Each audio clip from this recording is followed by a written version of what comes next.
Man natin guys.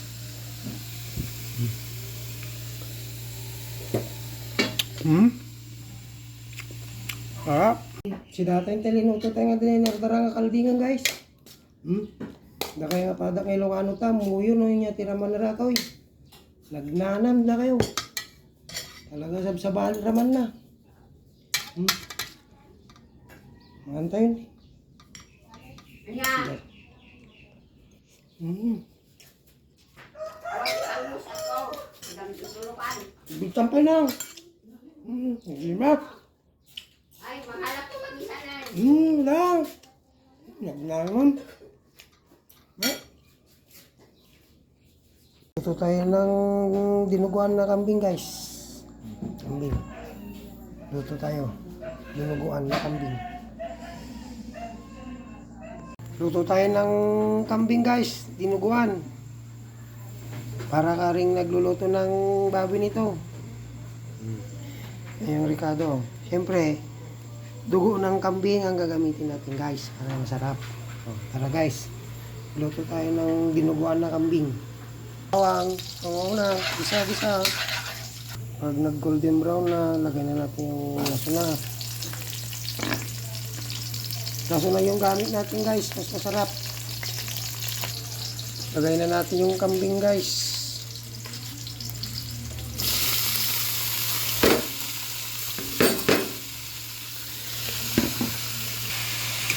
Ang pinagkaiban lang ito guys.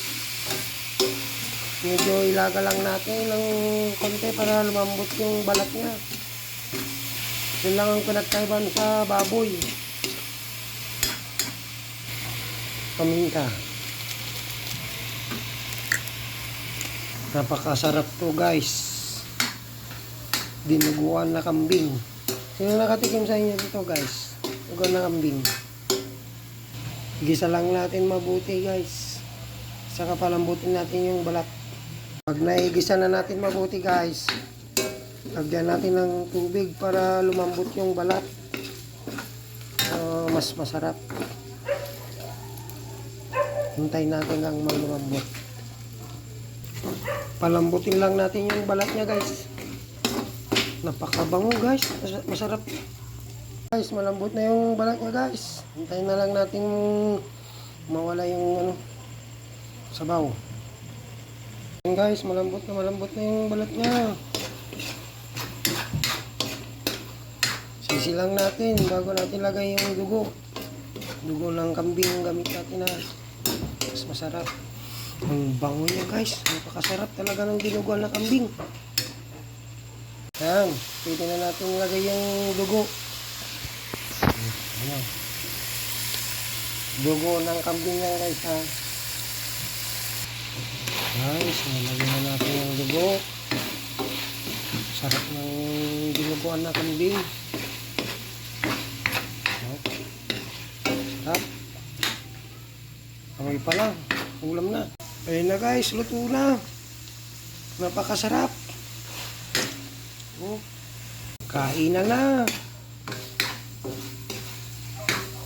Sarap talaga ng dinuguan na kambing.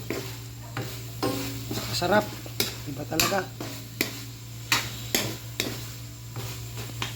Guys, so, ganda na ng kulay.